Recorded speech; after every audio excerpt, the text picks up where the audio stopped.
والشمس وضحاها والقمر إذا تلاها والنهار إذا جلاها والليل إذا يغشاها والسماء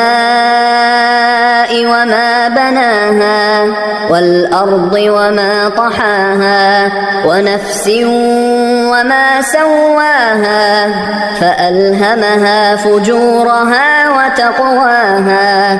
قد أفلح من زكاها وقد خاب من